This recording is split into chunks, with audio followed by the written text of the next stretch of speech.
మనము ఇంతకుముందు ఉన్న టీజీబీ పాస్లో ఏది ఉంటే అక్కడ డైరెక్ట్ టీజీబీ పాస్లోకి వెళ్ళొచ్చు.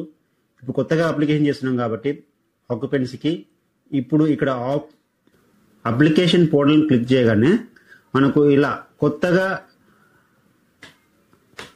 న్యూ అప్లికేషన్, ఇలా ఇన్స్టెంట్ రిజిస్ట్రేషన్, ఇలా అంటే మనకి ఏదైనా అంటే అప్లికేషన్ చేసుకొని న్యూ అప్లికేషన్లోకి వెళ్ళాలి. ఇంతకు ముందు మనం ఏదైనా చేసింటే వీటిలోకి వెళ్తే మనకు వచ్చేస్తుంది. ఇప్పుడు నేను న్యూ అప్లికేషన్ కాబట్టి న్యూ అప్లికేషన్లోకి వచ్చాను.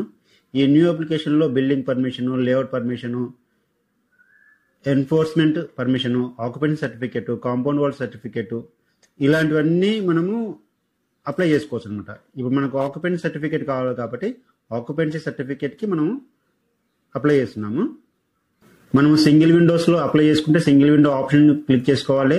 ఇన్స్టెంట్ అప్రూవల్ తీసుకుంటే ఇన్స్టెంట్ అప్రూవల్ తీసుకోవాలి. కాబట్టి నేను ఇన్స్టెంట్ అప్రూవల్ తీసుకున్నాను కాబట్టి ఇన్స్టెంట్ అప్రూవల్ని క్లిక్ చేస్తాను.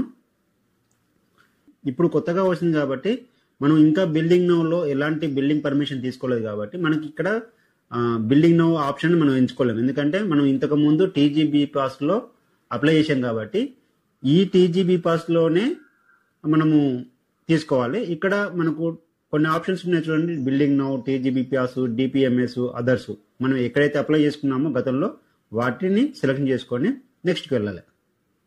ఇప్పుడు నెక్స్ట్కి వచ్చేసిన తర్వాత ఇక్కడ మనకి ఏదైతే డీటెయిల్స్ ఉన్నాయో ఈ డీటెయిల్స్ అనేది ప్రతి ఒక్కటి ఈ స్టార్ మార్క్ చూసిన రెడ్ కలర్ స్టార్ మార్క్, ఈ రెడ్ కలర్ స్టార్ మార్క్ అనేది ఖచ్చితంగా మనము ఫిల్ చేసుకుంటూ వెళ్ళాలి. నేను ఇంతకు ముందు అప్లై చేశాను కాబట్టి ఆ అప్లై డీటెయిల్స్ చూపిస్తాను.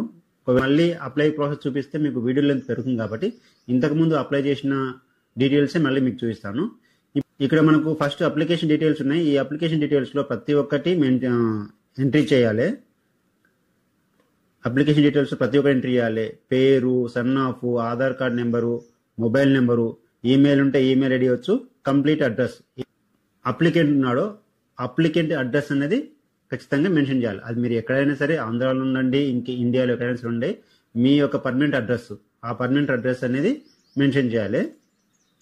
ఇప్పుడు సైట్ డీటెయిల్స్ లోకి వచ్చాం కాబట్టి ఈ సైట్ డీటెయిల్స్ లో మన ఫ్లాట్ ఏదైతే మనం కన్స్ట్రక్షన్ చేశామో ఆ కన్స్ట్రక్షన్ చేసిన ఫ్లాట్ అడ్రస్ కంప్లీట్ గా డిస్ట్రిక్ట్ వైజ్ గా, మండల్ వైజ్ గా, గ్రామ పంచాయతీ వైజ్ గా సెలెక్షన్ చేసుకోవాలి. ఇక్కడ నేను నాది గ్రామ పంచాయతీ కాబట్టి గ్రామ పంచాయతీ ప్లేస్ లోనే సెలెక్షన్ చేసుకున్నాను. ఏదైతే ఫ్లాట్ అడ్రస్ ఉందో ఎగ్జాక్ట్ ఆ ఫ్లాట్ అడ్రస్ సెలెక్షన్ చేసుకున్నాను. ఆ తర్వాత మనకు జియో కోఆర్డినేట్స్ అని ఉంటాయి. ఈ జియో కోఆర్డినేట్స్ కూడా మనం ఖచ్చితంగా మన ఫ్లాట్ ఏదైతే ఉందో ఆ ఫ్లాట్ కి సంబంధించిన